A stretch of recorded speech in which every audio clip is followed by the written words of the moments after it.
Hey guys, welcome to this next lecture here, and as you can see right now I just opened up a new project. This project you can also get for free, which has been created by Quixel Megascans. Just search for the Dark Ruins, and obviously you have already seen that probably on Fab. It's a pretty I shouldn't say famous, but it's a quite popular free environmental project. It looks nice, and it has this mystical fog dystopian vibe and this bluish tint, and we want to basically completely recreate this. So the last lecture I just showed you how to create simple lumen lighting with ray traced shadows and ray traced reflections, interacting with like the foliage and all those things. Just right out of the box with simple skylight, directional light, exponential height fog, and the post-process volume and the sky atmosphere. So all those crucial components just to get this exterior lighting with a nice sky, with a nice scattering, like a volumetric fog scattering distribution, acting together with the directional light. So we just learned out of the box this like the standard exterior sunny high contrast lighting. Just like having a nice sunshine out when you just walk outside, and having a clear sky and giving it some depth with our volumetric fog. So, but now we want to go a little further, and so right now what you can see here, I was just thinking about what we should do next and what makes the most sense. And I think what's making sense is now that we start to implement a new technique. So we still use lumen with ray traced global illumination and ray traced shadows. So the only thing we need to make sure to be enabled is like that we actually use ray traced shadows instead of using virtual shadow maps.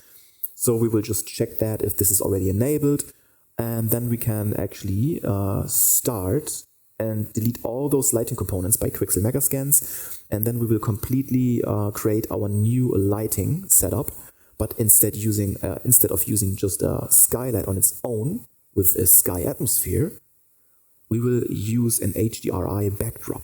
And this is what you have to install when you open up the plugins. So first of all, just make sure that you get this pack, or just feel free to use any type of environment, or maybe your own environment. Just get a nice exterior environment. But of course, it should fit with this dystopian vibe. So you can even use your own environment, or like another environment you might have purchased or you got for free. There are like different things, like maybe some apocalyptic things, or like maybe some type of World War II type of scenarios. Everything which fits this dystopian mist, scape, foggy, dark, bluish, cold vibe.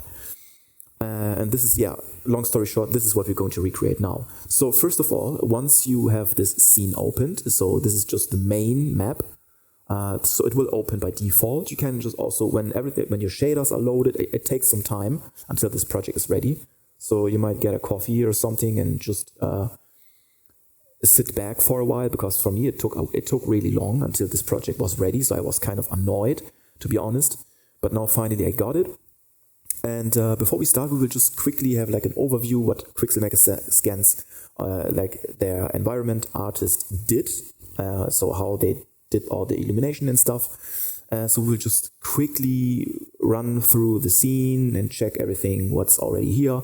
And then we will get rid of all our lighting components. So I have this bookmark here. So bookmark means when you just press 1 on your keyboard. Not the numpad, I mean just regular button 1. Then you can see that you have this fixed position here, which is saved bookmark by Quixel Megascans. You can press 2, then you have this nice view. You can also maybe illuminate this. So you can use different render shots for your lighting, for your portfolio, to show off what you can do. And you can basically show off your technical and artistical knowledge regarding lumen lighting. So this is what we do still in this lecture. So let me just press 1 again. So we will be back here in this exact same position.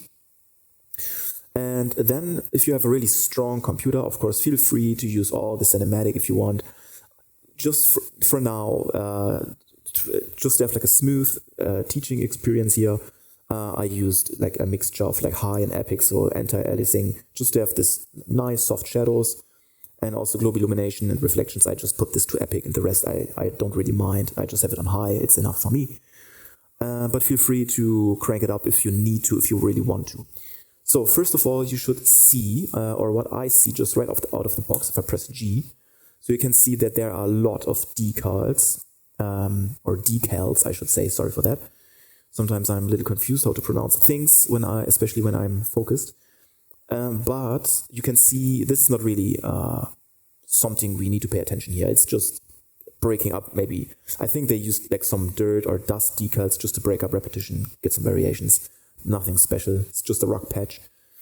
But I can see that they do have some lights, right? I think this is, there might be a spotlight. Is this a spotlight? It looks like it. So no, this is, you can see here they use some fog cards. So I can see it here already.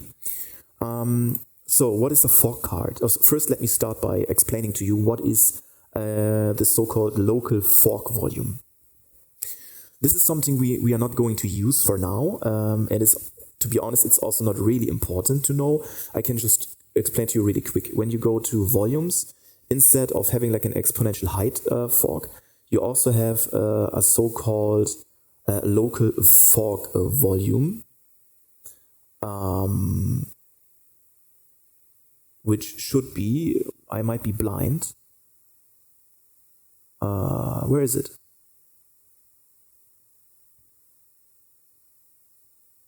Isn't it called local? Wait.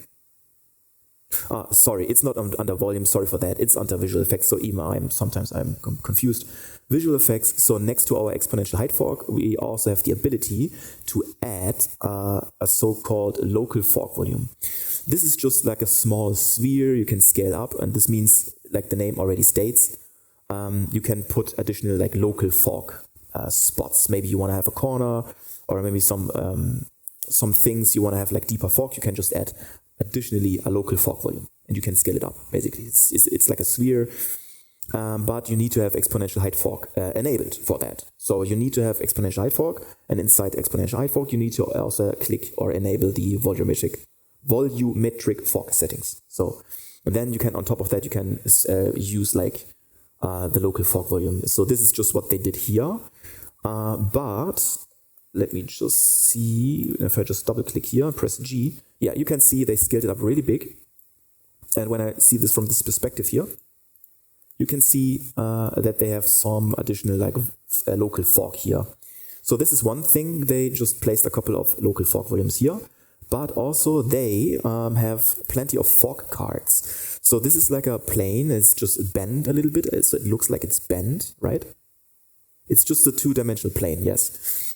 And it has a material which is not really just like a plain material like you can imagine, but when we just open up the material of the fog card, this is the material instance. So let me see. So the material, this is the material here. You can see that they use a surface material. So when you click on this material attribute here, you can change it to something like surface, different decal, volume, and stuff like that. So in this case, this fog card is just a surface material.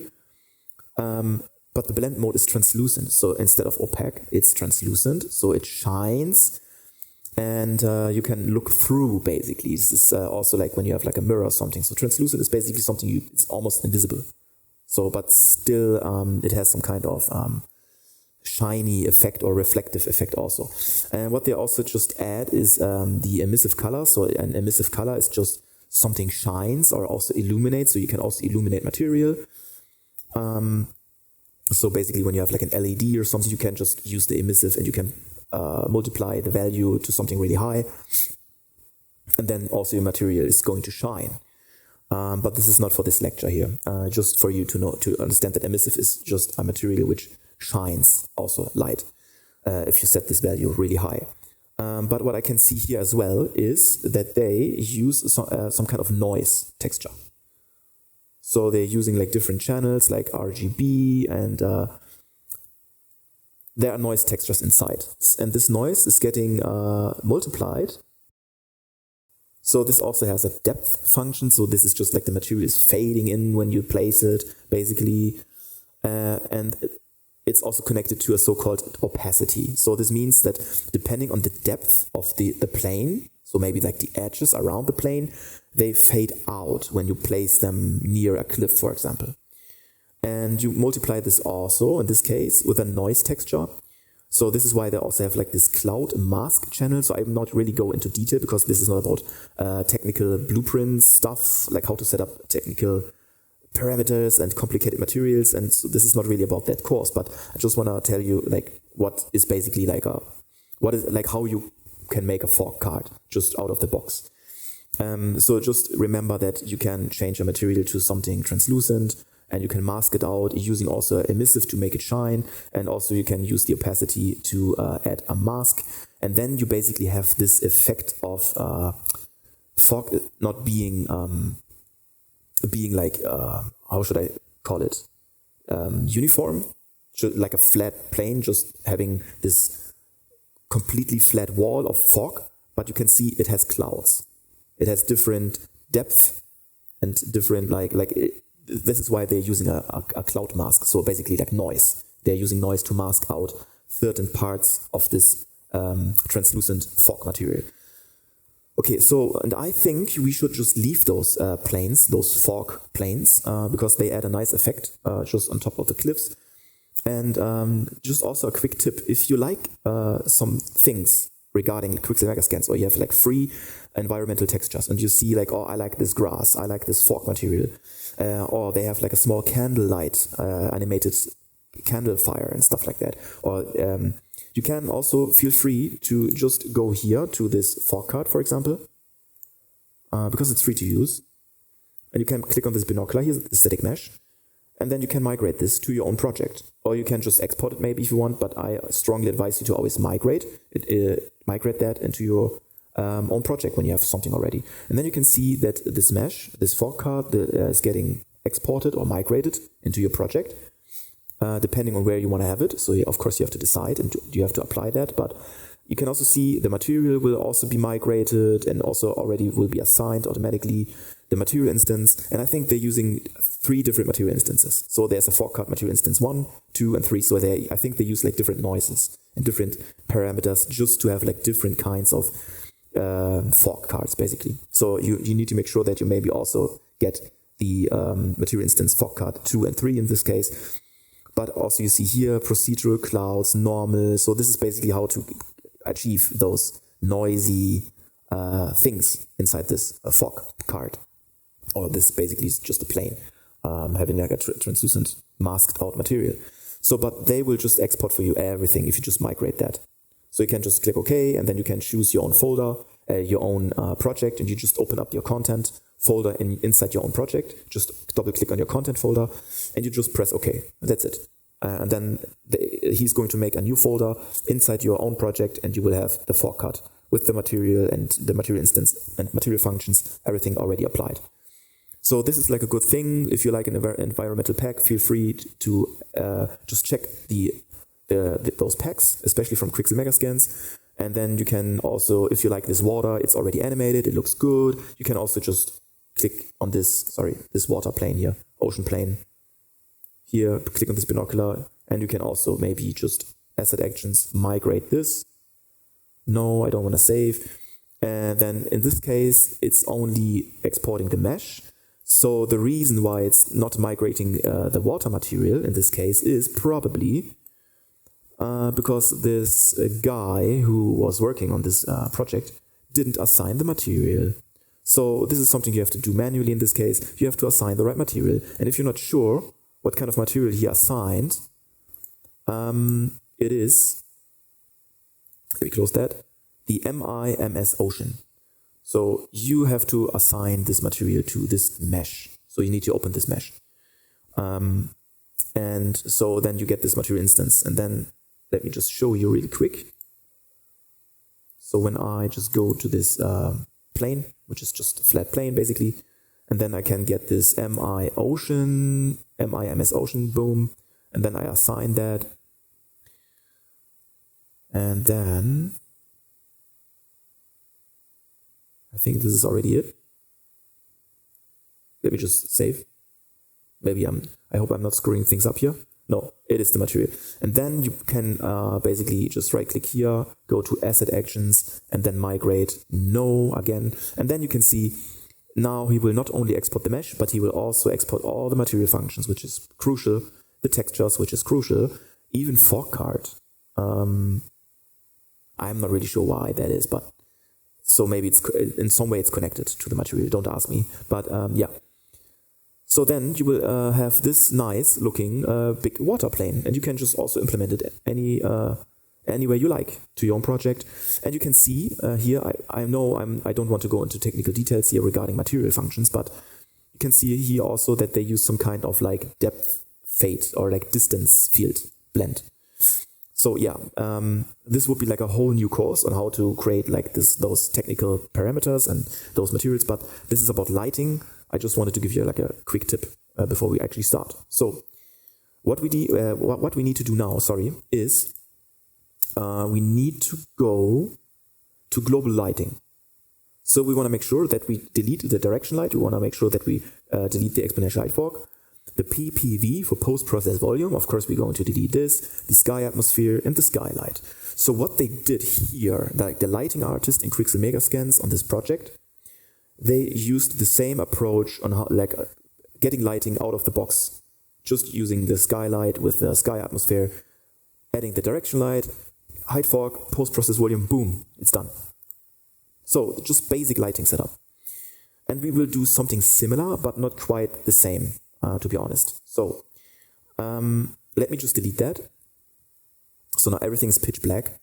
And you can see those are the emissive fog cards. And this is the reason why you can see them even without lighting, because they have some kind of emissive, they are illuminated inside the material.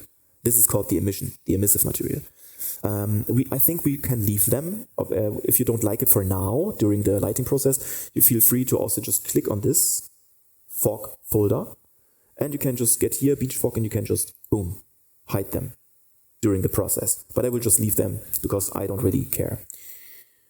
Right, so then I want to make sure that there's nothing else. So I previously saw that they still have post-process volumes. Yes, they have PPV. So they have a ton of post-process volumes. So let me get all those PPVs and let me get rid of all those things. Now we're talking. Now this is something we need to have. Now you can see, it's pretty damn overexposed. But do not worry. What we do now, let me just save this because I don't really mind. So yeah, we cannot see anything, right? So this is normal because I told you already. This is because of this overexposure. So what we are going to do first is, in this case, we go to Visual Effects, Post-Process Volume. All right, so in this case, we start with the Post-Process Volume. And the first step we always do is, this is nothing new, Infinite and Extend Unbound. We enable this so that we can make sure that the whole map is affected. Then we can go inside this Post-Process Volume. Let me just delete this filter here. Then we can stay inside this post-process volume and we scroll down to our exposure. We enable this one here, auto exposure histogram, and at the same time we enable the min and the max EV. So let's start with a value maybe something like 10 min and max 10. All right. So this is already looking much better because we don't have any sky atmosphere. So of course it's pitch black, because we don't have any exterior lighting, but we still can see that we do have some light here. And this means that they have some kind of spotlights. So let me see. Global lighting. So yeah, global lighting. They should have another folder. Spot. Okay. So let me get all those lights. Cave, spotlight, delete. Chamber and delete. Holy, yeah, they have like tons of spotlights. This is why it's so heavy. So let me get rid of all those spotlights. Boom. Perfect. Now we are ready to go. And we just leave those fog cards. Why not? So let me save. So now we can actually start. So the first thing we did is we added the post-process volume to fix our exposure. So now it's pretty dark. This is normal. So what we do now is we make sure that we go to Edit and search for plugins. And what you need to have is the HDRI backdrop. So just enable that, but you don't need to restart now. You just go back, but not in this case to plugins, but now you go to project settings and you need to make sure, because we want to use all the ray tracing features. First you type in lumen, so we need to make sure that our GI, our dynamic global illumination method, such a complicated word for me, dynamic global illumination method is lumen, and the reflection method is also set to lumen. We also need to make sure, which is already by default, obviously, we use hardware ray tracing when available, and we hit lighting for reflections. We want to change this to detail tracing, the ray tracing mode, and we use ray traced translucent refractions because, yeah, we do have a lot of water, so ray traced refraction, translucent reflection makes sense in our scene, also for the fog. And then after we typed in for lumen, we need to search for ray trace. There's something called ray traced shadows because we don't want to rely on virtual shadow maps, which are using this high resolution shadow map and calculating the distance, distance fields and all that stuff. We want to use the ray traced shadows. So to have like much more accurate, softer shadows. Okay, so then you can restart, you're good to go. Because you need to restart, you need the HDRI backdrop. Just make sure that you save and you restart. So then when you're just back and you have this pitch black environment here, you can now go to, so we already have the post-process volume, right? So now we can add a new feature here. So instead of just using the skylight and the sky atmosphere and just basically out of the box, we will use, when we go to lights, an HDRI backdrop, which is now available for you. So we just click on that. And then you can see actually that nothing is really going to change. You only have this weird blob in front of you. And this is the cube map. So if you just click on this cube map here and you have a size of 150, which is pretty small. So let's just crank this up to 6,000, for example. Boom. Now we can see, yes, it's already doing some GI action here, so some global illumination. So this is ray traced global illumination, because when you click inside this subcomponent, so the HDRI backdrop has a subcomponent, which is already a skylight, so we don't need a skylight. Pretty important to know. We can search here for ray trace as well, and we can see that ray trace shadows are enabled. Can we also search for global illumination? Yes. Ray tracing global illumination. So we do know that everything is ray traced, everything is fine.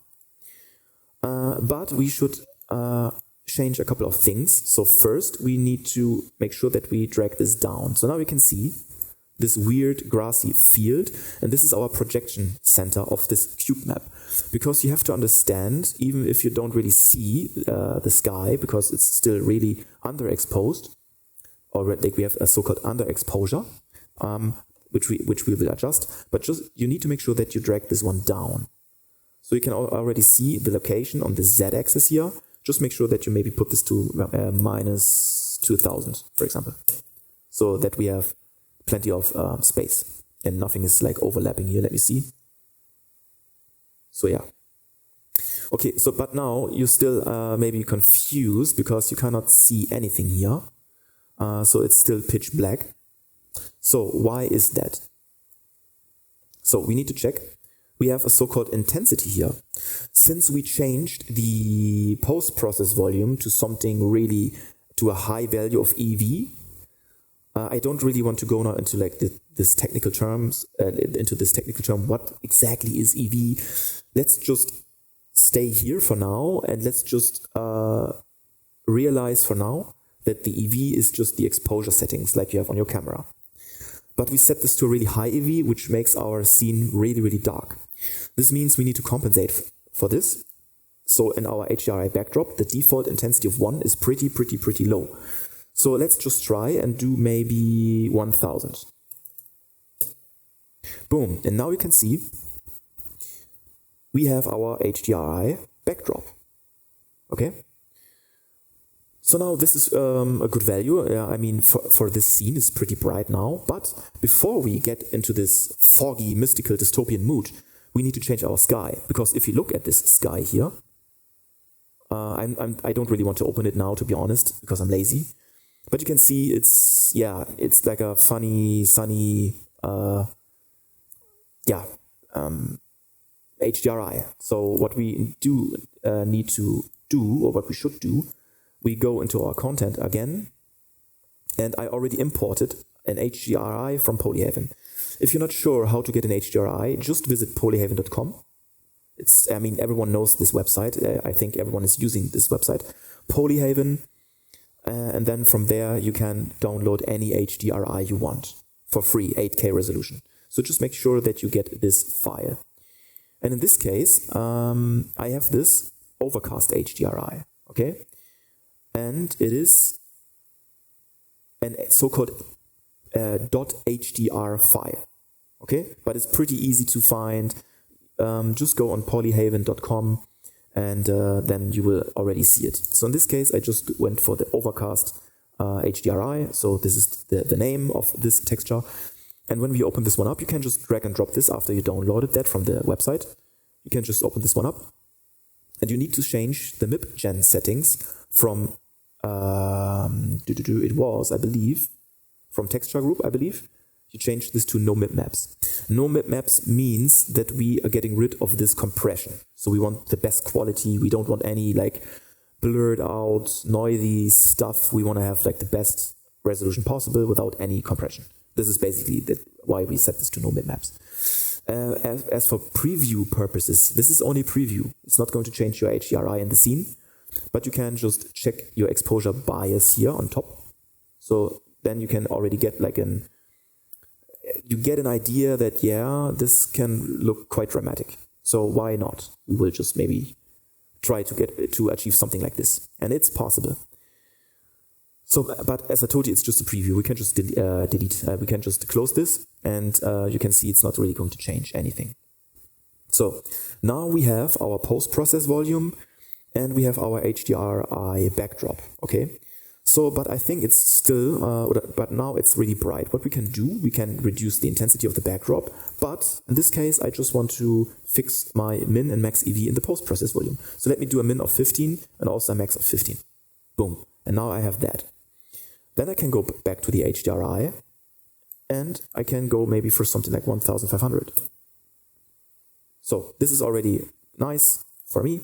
So we have this nice rich color and nice rich texture here, which is my goal basically to achieve that. And then when you have clicked on this HDRI backdrop here, so not the skylight but the HDRI backdrop inside this blueprint, you can just drag and drop this into the cube map, and then you have a completely new cube map. And look at this. This is already looking really amazing. Even with don't mind the house and all that stuff. We will not see that here. And I can also show you how to get rid of this. In fact, let me just show it to you right now. When you have this cube map here, next to intensity and the size, you also have a so-called projection center. And the Z axis here, you can just drag it down, and this is shifting our projection. So our ground of the cube map will just getting stretched more to the center.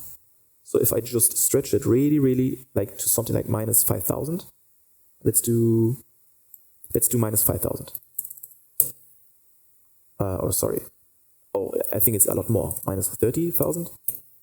Yeah, so it was minus 50. Boom. And then you can get rid of this stuff. Okay. So now we do have a sky, which looks really dramatic, to be honest. And just quite dystopian now for this setting.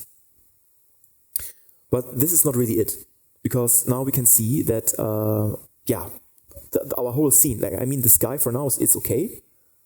It's dramatic, it's still dark, but it can give us like this dystopian vibe we are looking for.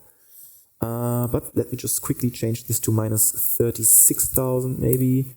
Yeah, just to get this one up, or maybe minus 30,000. Yeah, I think this is good. Don't go too crazy with the stretch here. So now, But everything is pitch black here. It's not illuminated. The reason why that is because we have a skylight, and the skylight intensity here is also at 1, which is also pretty low because we changed our min and max EV in our exposure settings in the post-process volume.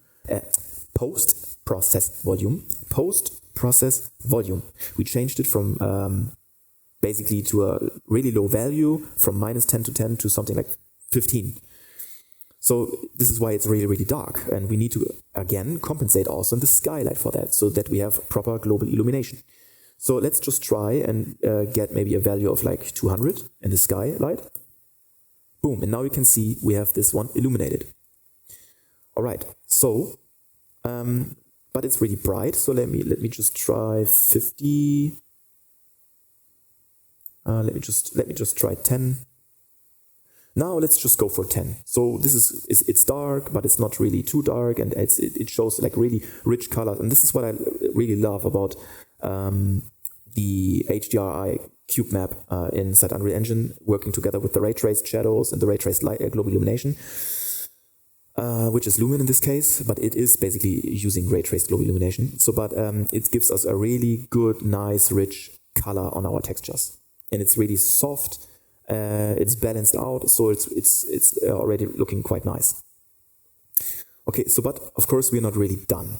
So now we have our basic global illumination. So we do have a skylight, and we do have also a sky, which is basically just our HDRI backdrop. So it's just a big image, an 8K texture basically.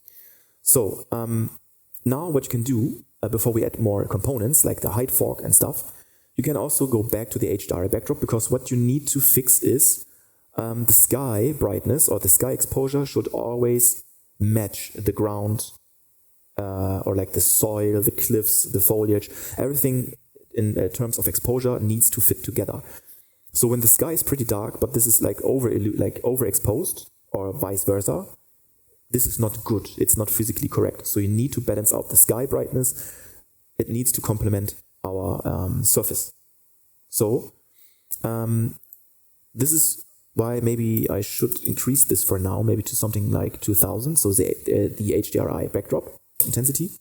And now this is maybe a little more accurate. But you can see, if I just change it to something lower, you can also see that our cliff in the water and everything, and like everything we have, is also changing. And this is what I don't want. So I want to have the freedom to basically have, let's do 1800 on our sky, but this is also getting illuminated, but we can get rid of this problem.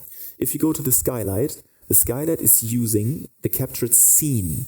So this cube map is interacting with like our real-time scene, basically. So everything we have inside this cube. And we can basically disable this by changing the capture scene to a specified cube map as well. So now we also have the possibility to get this cube map. So the same cube map makes sense, and put it here. Okay? So now nothing has changed, but now we can crank up the intensity to something like, let's say 50. Now you can see it's not really doing much because it's pretty weak. So let's do 250, just step by step. And let's do 2000. And there we go. Now you can see we're getting somewhere. So let's do maybe 5000. Boom. Look at that. And what you realize now is that we have full control of our cliffs and like our surroundings, our soil landscape, foliage, the ruins, everything you can imagine, everything you place inside your cube map. We have full control on how strong we want to have this illuminated and how strong we want to have the shadows and all that stuff. While our sky will just be separate in terms of exposure settings. So if I stay inside the backdrop, now from the skylight, I can go back to the HDRI backdrop, and then I can just change also here the exposure, so the intensity. And look like how dramatic this sky looks, because now I just have like full control to really beef it up. So the higher we get with the sky, let's do 2K, like over 2K. I'm just saying 2K because I cannot really pronounce these things when I focus and I talk fast, and then it's just annoying for me. So I would just tell you like 2K, 3K, but you can see now it's getting a little boring. It's getting a little flat. So I think like 1.2K is much more dramatic. So let's maybe do 1.5. I think this is perfect for now. So the good stuff is now, then we can go back to the skylight and now we can like readjust. Maybe let's try 10K. Just wait for it. So I think this is a little too bright in terms like looking at the sky. So let's do maybe 7K. And I think we should even go 6, even a little lower. And I think now this is perfect. But now it's already looking quite nice, but there's still something missing. We have the benefit, like because we are using a Quixel Megascans environment, so we already have the benefit here that there are also like already placed volumetric fog cards, but we also have to apply our own fog. So we cannot rely on those things because this is just something we have now in this scene, which is good to have this additionally to get more detail now on our cliffs and all that stuff. But of course, we need to add our good old exponential height fog. Boom. So nothing is really going to happen, and you're like, okay, why isn't there's nothing really like if I just hide this, nothing's really going to change. So why is that? Because you need to enable the volumetric fog. So the volumetric fog is a depth-based fog interacting with your directional light. So you have the ability, which I will show you in a second, but just now a little more into detail, we can scatter our fog and we can also increase like the strength or like the extinction scale, which is interacting with our rays, like with our light, which is in our directional light, but we don't have a directional light now. Just for you to understand, but the volumetric fog is also doing something pretty interesting. It is giving you the depth. So exponential in this case means it gives you a rich and deep fog on the lower side, or like on the like more to the ground. And when we go up to like more and more in the direction to our atmosphere, the fog gets less. So this is why it's exponential.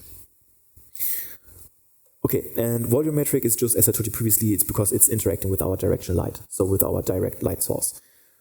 So before we do this, so now you can see the difference between volumetric. So now I turn on volumetric, and you can see we are getting somewhere, okay? But before we change anything here inside our exponential height fog, we can now also add what we need, and then we are already complete, and then we can start creating our light. So the last component we need, of course, is our directional light. So, but also the direction light, you cannot really see any changes. It's because our intensity here is set to 10 lux, and this case is also pretty low, thanks to our post-process volume. Now, I told you already several times previously, we did change our min and max EV to something really high, so we have a value of, I believe, 10 or 15, I believe, which makes our scene extremely dark. And this is why we need to compensate again, also for the directional light. We need to set the directional light to something, let's say 100 maybe.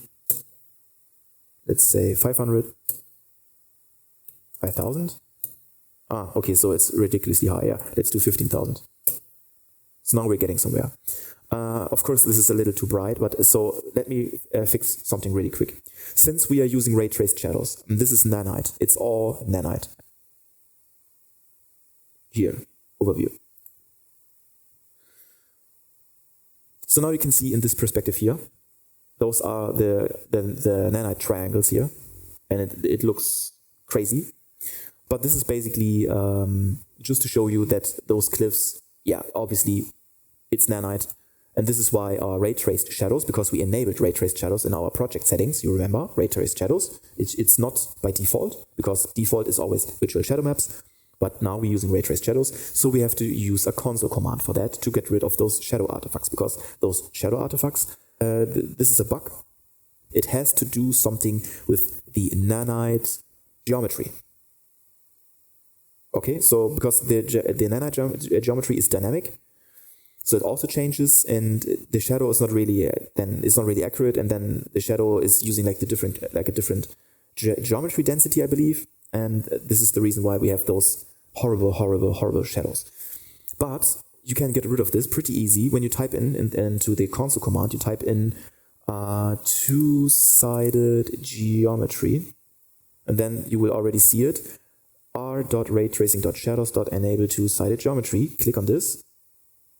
And then you press spacebar 0, enter. And it's gone. Okay?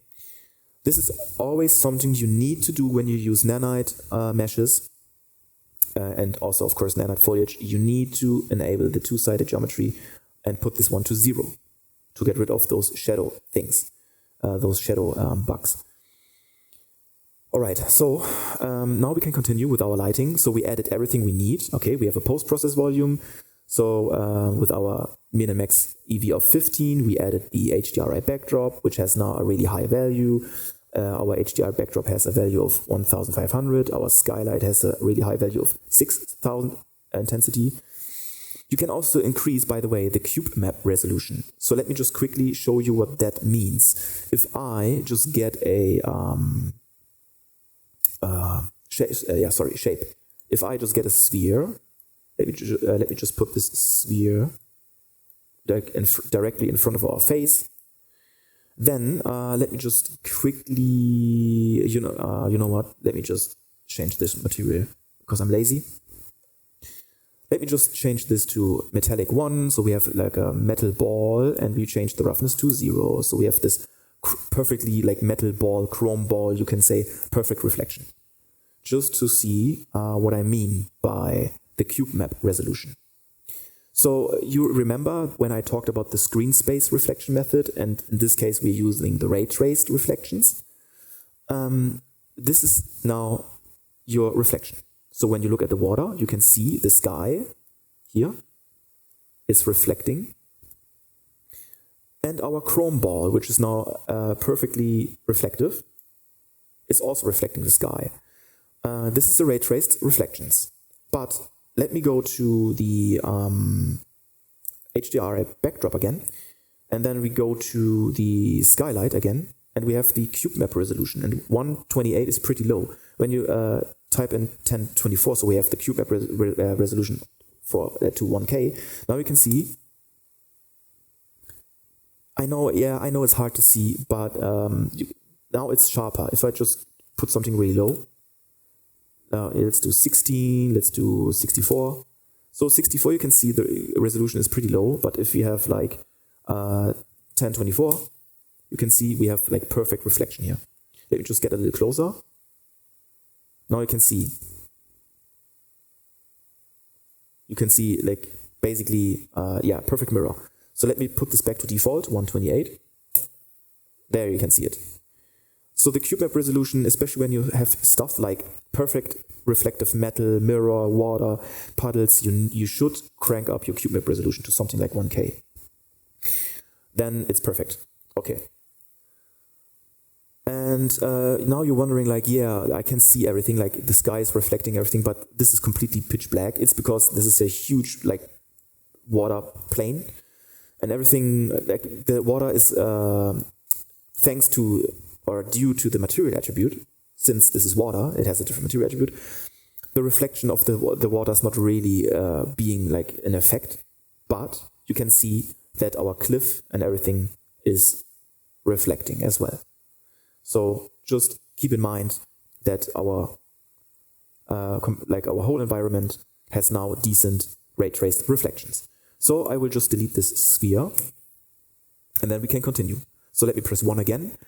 And now let's fix our direction light. I think we should reduce this to 10K, so the intensity. And let's give this a temperature of maybe something like 4000. So make it a little more, cold, right? 8500. So 8500 is a nice value, and I think it's physically accurate for like overcast. And also like when the sun has its highest point, I should say, I believe from my memories, the 8500 Kelvin is the physically accurate value for having this type of coldness, tint, tone, you know what I mean. And we want to go for something cold, so a slight blue tint. We want to go for something like this because it's fitting this environment perfectly. Then we want to go to the exponential height fork, and then let's get the fork intensity to something like 0.2. Boom. So now this is much better. Still, it's not looking really convincing. But this is the reason why we do have additional parameters here in our exponential height fork, which are always interacting with our directional light. So let's do the height fork fall off. So if you crank this up to something really high or something really low, you can see that this fork will just completely rise up. And this is something I don't really want. But if you just put this height fall off to something really high, like 2, like the maximum value, this is also something like the fork will be really deep here on the lower end, but pretty thin here. So we should maybe find a value of something like 0.2, for example, or let's do 0.1. So let's do 0.5. So something in between for now. And then we can go back to, no, before we go back, let's do the scattering distribution. So when we just completely get rid of our scattering, you can see that we get more definition, and this is what I'm aiming for. So let me put this one to 0. And the extinction scale, let me put this one to 0.9. And view distance, crank this up to like 25,000 is always a good value. Because this is a big scene. And therefore, when you have a big scene, have something like view distance 20,000 is fine, 25,000. Because the fork distance also needs to reach those things in the far distance. This is the reason why we need to really crank up the view distance. The start distance is pretty important when we get something like 1,000. You can see that we don't have any fork here and directly in front of us. And this is also dynamic, so it's viewport dependent, I should say. And you can also even fade that if you want. So do 1,000 and maybe let's do start distance 600, 400. Let's do 600. Okay, so that it just means that we don't really have fork here directly in front of us. Okay, and then this is what I do. I do like the density and the scattering of my fork. I do it step by step. So now I go back to the directional light, and now I do something like 15,000. And then also what I do, I change the sun position. Because I want to have a nice shadow and a nice illumination. So the cliff, everything should look pretty neat. So let me just, maybe it's going to take a while. So the sun should be really high. So this is way too low. So I will just crank this thing up. And I want to have some decent shadow contrast. So maybe something like this. Okay, so that we do have some shadow here. You can see I'm focusing on the shadow. But for a foggy environment, the skylight is too aggressive. So it looks like a huge spotlight, and this is not physically accurate. But still, we need to have this light in some definition. So what we can do is, first of all, this is an overcast dystopian theme. So we need to crank up the soft angle to something like, let's say, 10. Okay, my bad. It's my fault. Sorry, I mixed this up. So this I was just not reading properly. Not this source soft angle. Sorry for that. The source angle. It's confusing, I know, but this is the parameter you need to get your shadow. So if you have a source angle of 0, you can see the shadow is pretty sharp and not realistic at all. And since we're using ray traced shadows, go for something like 5. Then it's much softer. When even go for something like 10, it's pretty high. Then you really have soft shadows. So let's do maybe something 1. Let's do 1, 2, 3, 4, 5, 6. Yeah, let's do something like 6. So we do know that we have a shadow line, but still it's soft. And this is physically more accurate, right? And we set the temperature to something more cold, and you can see the difference here. Let me even go to 9,000. All right. But instead, you can also decrease the temperature here, and you can also change the light color if you want to. So you just do something like this, for example. And then you can also make it more rich. If you want to go for like something more fantasy style, you want to have something like this. And you can reduce the brightness. So then you don't really need to change the intensity of the skylight, of the direction light, sorry. So you can basically do it with the color as well, which sometimes gives you a nice result. Sometimes it's pretty nice. But of course, you need to be careful with this here. So yeah, let me just reduce this to something like this. Okay. And then maybe we can even go to 25,000. Now you can see, even when we crank it up the intensity, it's fusing together much better. And like with the diffuse, like with the light color, it's much better. But I think it's a little too strong. So let me just make this something. Yeah, this is better. So you can also feel free here to just look at that. This looks even better. So yeah, let's do something like this. And then you can see the difference between no directional light, directional light. So it could also be like a moonshine in this case. So it's up to you what you want to have. But this is pretty nice. All right, so then you also have indirect lighting intensity. This just means that everything which is not really illuminated gets brighter. So the light is distributing more, I should say. But in this case, it's not going to do much.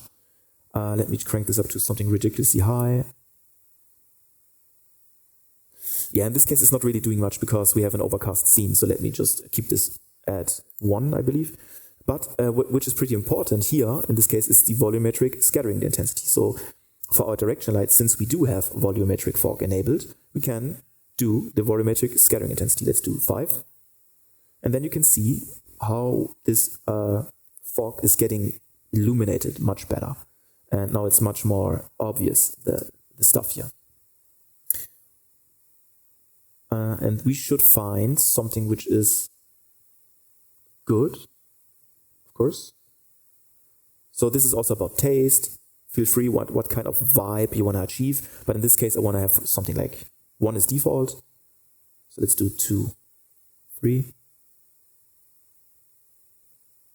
It should complement the fog cards. So 2 or 3 should be fine. This is maybe too much. Let's do 3. Yeah, let's do 2. Let's do 2. And then we can go back to the exponential high fog again. So I told you, let me crank this up to 0.3. And then we can also play with the fall off again. I don't really want to get rid of the fall off, because when we completely get rid of the fall off, this means that like the fog will also be here on top. But I want to really have this dramatic sky in the background. This is what I want to achieve. So I will just have this height fall off, just something higher. And then you can see the sky is not really getting affected. So let's put this to 1.5 maybe, 1.2, 1.5, 0. 1.5 is good, 2. Yeah, 1.5. And then 0.3 density is plenty for now. And then we can adjust again the scattering distribution. So maybe you want to scatter less. Feel free to do that to get a more accurate look. Or you want to go really dystopian and really crazy. Of course, you can scatter more, but you can see the gradient effect. If we scatter more, this means that we are interacting with the light, with the directional light. So a higher scattering distribution means that we do have more reflection regarding our directional light. So it travels up. And this is what I don't want in this case. I don't want to have like this spotlight effect. I want to have this effect more on the ground. So I will try to just introduce it a tiny bit. Just maybe let's do minus 0.2. Feel free to change also the albedo. In this case, I don't really want to, but the extinction scale, let's just completely get rid of the extinction scale just to see what's going on. And now you can see it's already looking nice, but if we just introduce it a little more, this is still looking good. It's still looking good, but now, yeah, we shouldn't go higher. So again, it depends on what you want to have. If you really want to have something apocalyptic, feel free to do that. But we should not lose detail. So find something in between. This is always a good deal. So let's do something like this. I think this is nice. Okay, static lighting scattering intensity is something we don't need to consider because we don't have static lighting. So it's not going to change anything.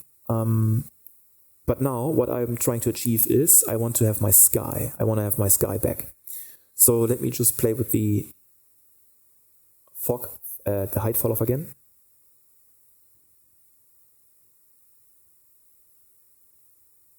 Yeah, we should keep it at 0.5, 1.5, yes. so that our sky is not really that affected. So we need to bring back our sky. So how is that possible? First of all, we can set this back to something like 1000. Then let's just try like completely different values just to see. And I think like 2K is nice. Let's do 2K. Let's do 5K. Let's do 10. Yeah. Let's do 4K. 4K is nice. We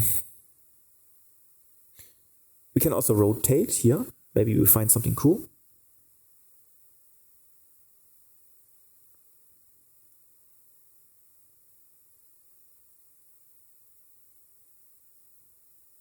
This is something nice. So we have that. But make sure, so this is minus 255. We need to go to our skylight and we need to change the source cube map angle also to minus 255. This is pretty important because now our skylight cube map, so our SLS specified cube map, is also aligned like exact same we have with our sky dome, okay, with our backdrop image. So now this looks much better for me, but let's play with the skylight here again. So I think we should do something like 4000. Let's do just for funny things here, funny stuff. Let's see how this is going to look. Yeah, this is, I think I like this style much, how should I say? I like this much more. Let's do 2.5. Let's do 3. Okay, I think this is I like this type of illumination. It's dark, but still we can see all the textures and the creases and everything. And the skylight, and not the skylight, the clouds are also looking pretty nice, but we can even beef it up now. We can go to the post-process volume. Before I go to the post-process volume, let me also change the directional light to something like 15 again. Then I do like crazy values just to see, just to experiment.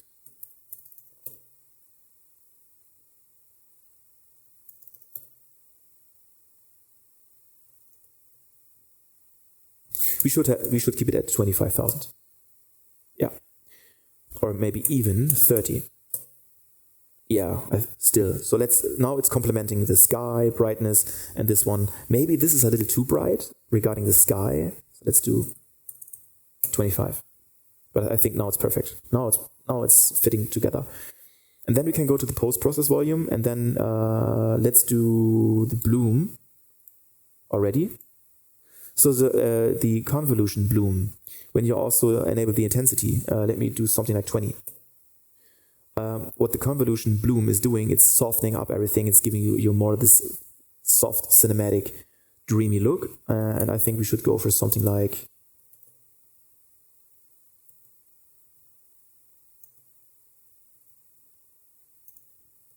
We should go for something like 10.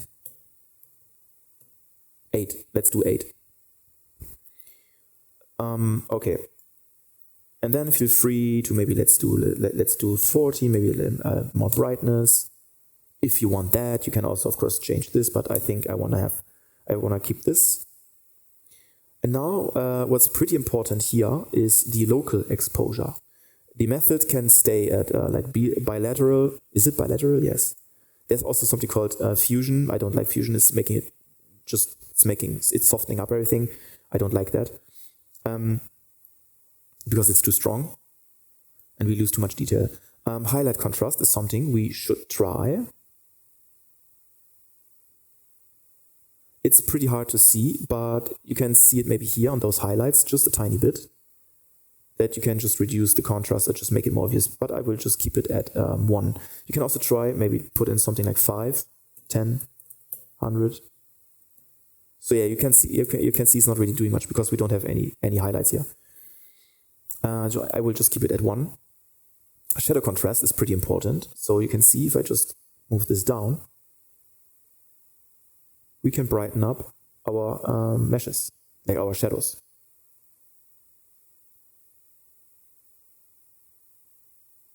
But 1 is not the maximum amount. You can just even go crazy and do a type in 2 if you want that. I want to have something like 1.3. Yes, I like that. I like this dark stuff. And then also the highlight threshold, we don't really need to change it because it's not going to do anything, because we don't have any highlights here. Because it's a dystopian doom area. Shadow threshold, this is going to do something. It's just going to lighten up our shadows in general a little more. So I think we should keep this at 0.5. 1, is 1 the max value? No, actually not. What is the max value? 2? 4 is the max value, so let's do 1. Okay. Detail strength is pretty important. In this case, I want to have more. Now you can see like the skies are really getting dramatic, but you have to be careful because this is like screwing up, of course, your cliff. So you should not go too crazy. Maybe something like 1.9 is plenty. Then middle gray bias, we can also do maybe 0.5, 1, 0, 2, 10. Let's do 1. Let's do 0.8. So the difference between nothing and 0.8, I think this is good. And this is basically it for the local exposure settings. But now let's go to the midtones. I always start with midtones. And in this case, we can try the offset. Let's just crank this one up, or we can crank this down. So if you just crank down the offset, you can see that we make our sky more dramatic, which I like. So let's maybe do something like this, so we can get those deeper clouds here, those darker clouds, really exposed or like strong. But at the same time, you can see that our cliff is getting like a little washy and a little darker. So what we can do, we can go back to our skylight, HDRI backdrop, skylight, and we can compensate for this by cranking up the intensity to something like 6,000. Boom. Now you have that. So we're just reintroducing our cliffs and our surroundings in front of us. And then we can go back to the post-process volume again, and then we should also consider the gain of our midtones. So let's activate the gain midtones. And we should crank this one up. But don't do something like this. This is too much. So let's do something like this. See? Yeah. And you can give this a bluish tint.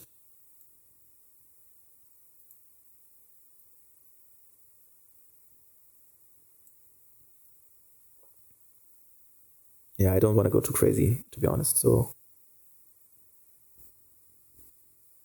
maybe something like this. And we can just introduce a little more blue. I mean, this is obviously too much, but this is nice. So the gain in our midtones is always pretty important to get like a nice color tint. If you want to go for something cold, or you want to go for something, I mean, you can leave the gain to a neutral color, like just plain white, just to have this like dark, depressing look. But let's just make it, in this case, a little more interesting. And we have this cold tint. Try play with a gamma. So we're losing our clouds here. But here we can even get more of our clouds. So let's try 0.9. I like that more. So let me go let me go back to the direction light.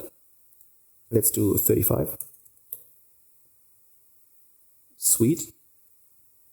And now let's do HDI backdrop, skylight, and let's crank this up to 7.5.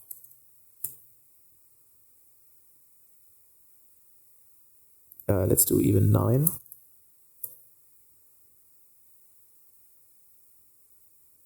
And then we can reduce this to something like 30 again, the direction light. Let's do 10, just to see. Yeah. 35, 32, 30. I think 30 is perfect.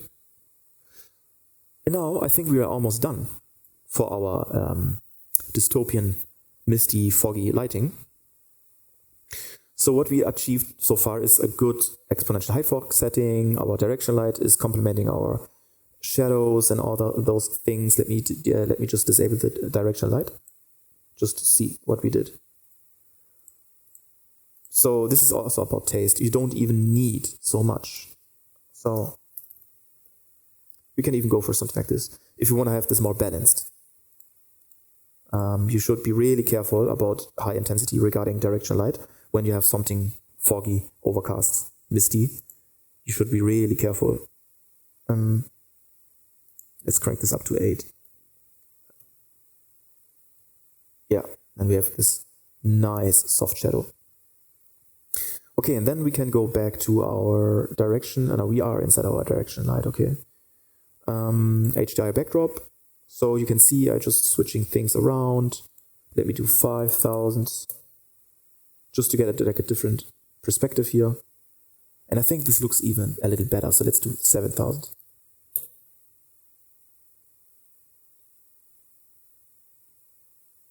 Yeah, I like that, to be honest. Let's do 8. Yeah, this is like the maximum exposure. And then we go back to our post-process volume. And let's do the... where is it? Yeah, let's do the global. So global saturation. Let's see if we can just desaturate if you want to. Like so. Or we just want to saturate more to give this like a more fantasy look. But I think we don't really need to change it. Then for shadows, enable the gain. You can lighten up your shadows, which you should not. And you can reduce or make your shadows stronger. So let's see the difference. I think this is a little too much. And you can also get a color.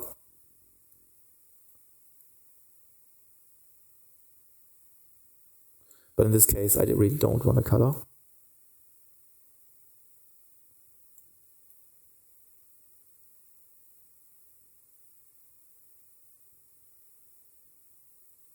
I think this is just too strong. Yeah, let's do something like this. Offset, pretty self-explanatory, just play with those values. So this is shadow. You can make the shadow more aggressive if you want to. Or you can just wash it out. But I think we should just leave it like this is just a tiny little stronger, but to be honest, I don't need that. Midtones, let's do the saturation. Let's just desaturate or saturate. Now this looks like stylized. So we want to go slightly less than 1, slightly less, 0.9 maybe. And feel free to use the contrast. So make the sky more dramatic. But I think, of course, you need to be careful because this is global.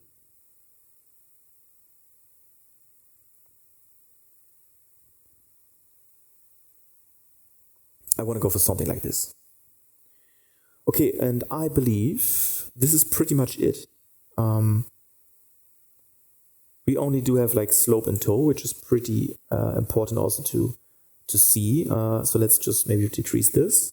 So we can just lighten everything up a little bit if you want to, or you can just make it more like stylized aggressively. But I think we should reduce this a little bit. And the toe is also something similar. You can also just make it more aggressive or just wash it out. Depends on what you want. Sweet. So yeah, this is almost no difference. So let's do wash it out a little bit. I don't really like it. Yeah, I think this is better. And you don't need to change this because this is already by default lumen. You can go, this is project default, so we don't need to change this as well. You can crank up the lighting quality here to something like 2. And the detail, of course, you can also feel free to crank this up anytime you want. View distance is fine. Final gather quality, feel free to crank it up. Screen traces, why not?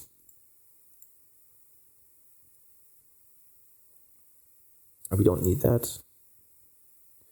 Lumen, scene, lighting, just crank it up. Quality for the lighting, of course, we want to increase this. You can also diffuse the colors if you want.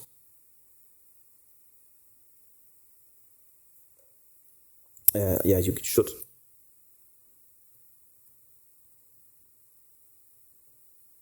Four is maximum.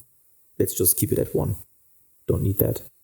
Reflection is lumen by default, which is perfect. Screen space reflections, we can just simply close this because we don't use it, because we use lumen reflection.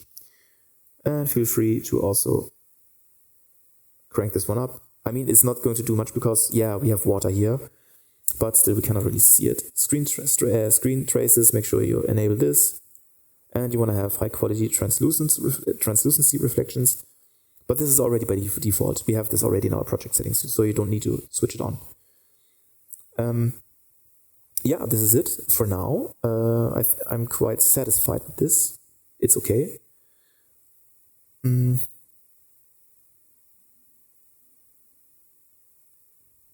Yeah, so just a final touch. We can. So basically, what you can do now is you can use you can do a screenshot. So just make sure that you hide this. Press G, then press 1, so everything is hidden, and you can make a screenshot if you want to, high resolution screenshot, and then you press something like 2 just to upscale it. You multiply the texture resolution to something like from 1K to 2K. So then you can capture this, but I'm not gonna do that now because I want to go to the exponential height fork, and let's do 0.5. Let's do 0.1, 0.3. Let's do 0.35, and let's do the fall off.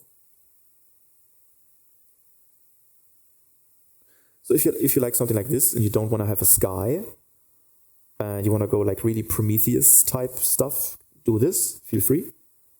But in my case, I don't want that.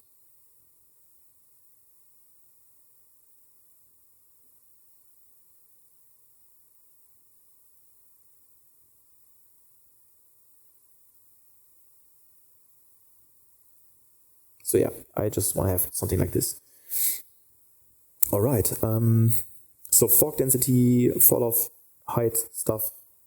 For me, this is perfect. HDRI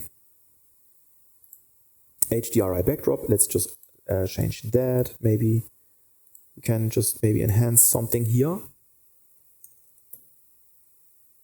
Oh, this is the size. Sorry. We don't need to change the size. 1,000, 10,000, 8, 7, 6.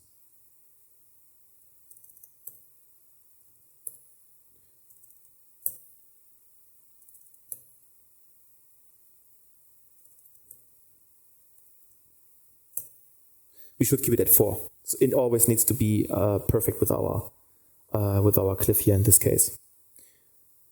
All right, so I really like that. One last step, I want to go back to the post-process volume because I want to try, maybe this is possible.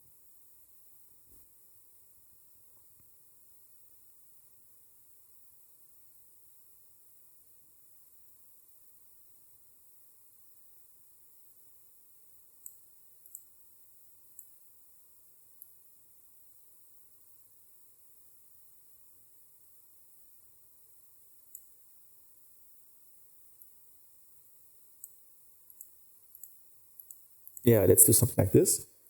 Detail strength.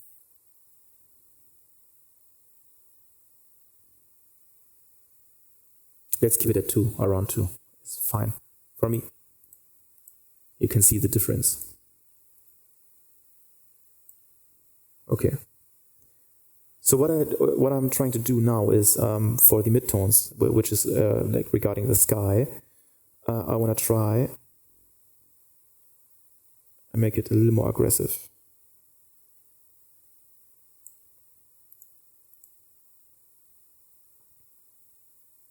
Something like this. Gamma. This is horrible, so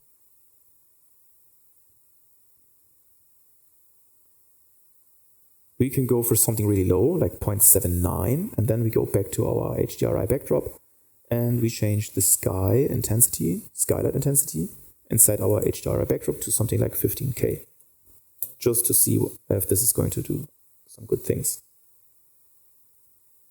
But actually it's not. Now you can see that we're losing our diffuse textures, so we should keep this at 7,000. And then we go back to our post-process volume.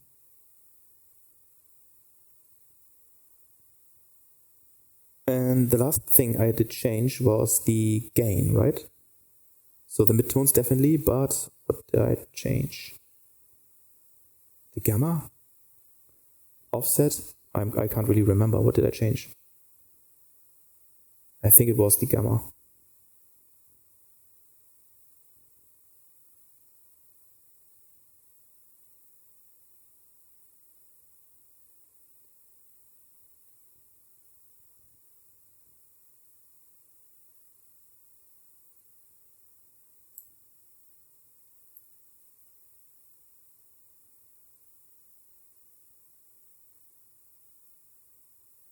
So yeah, I'm quite satisfied with this.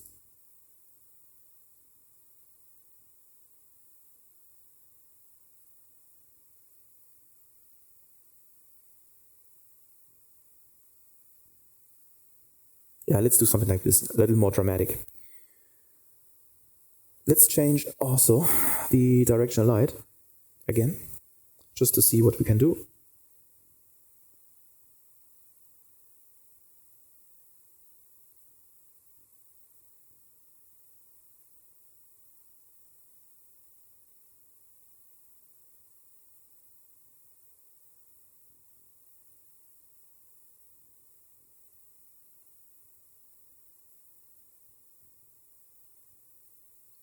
We should have something like this. Yeah, perfect. And now, just to top things off, why don't we just get a spotlight? So this is also something I just want to show you. You can complement things with spotlights. Sometimes it makes sense. Let's press G. Let's see. We need to, first of all, we rotate this like so. Then I want to rotate this so it's like basically roughly the same direction like our sun, roughly the same. And then we can put this one here. Let's just put this one here. It's pretty huge, this scene. And let's just drag it up, like so.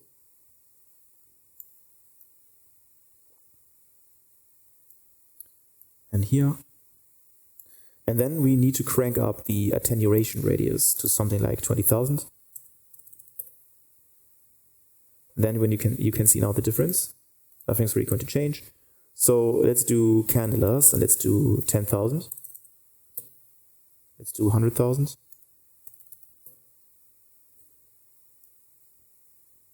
Then, when you just do something like this, it's still too weak, so we need to change the units. Let me just put this one here. And maybe even more, something like this. And boom. Put it here. Outer cone angle, let's do something, let's do 64. No, let's do 50.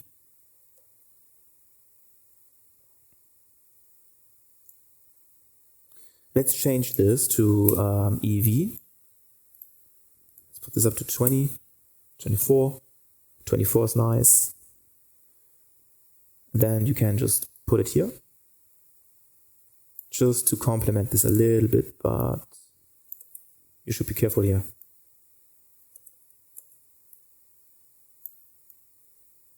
So let me see if the direction is fine. I believe it is. I believe. You can even maybe do a little more like here. No.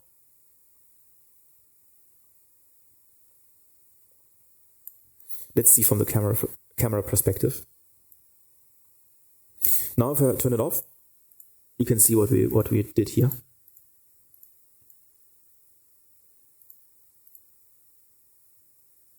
Yeah, I think this is fine. And then just feel free to also change the temperature to something like 9000. So this is like the same temperature. And then just increase the camera speed. It's a pretty huge scene.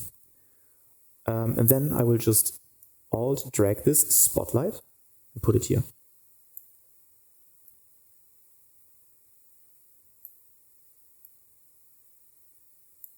Let's see. But in this case, I want to illuminate, now I'm faking the direction a little bit. In this case, I want to illuminate from this side. Otherwise, we're not really going to see that. And this is way too close.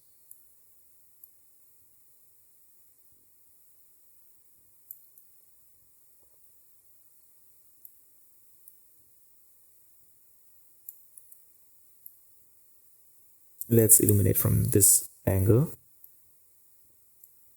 And we put it here. Then if we press 1, you can see the difference. Yeah, perfect. Now let's try 25. This is pretty good. Let's try even 26.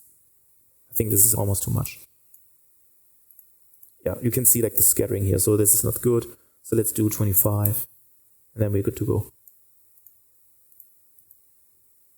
And for this spotlight here, we can even get the volumetric scattering intensity and crank it up,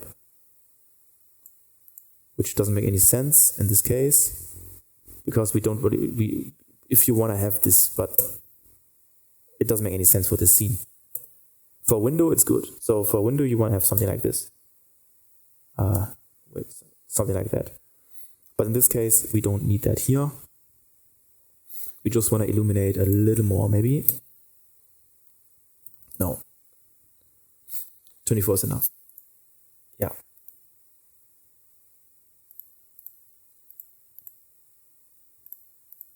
Perfect. So yeah, this is something you can do. And I think for this episode, this is it. I just want to give you one more tip what you can do. If you don't really like the sky and you want to maybe have like a different sky, or you maybe want to have fog in different places, what you can do is you can do one render of like this whole image.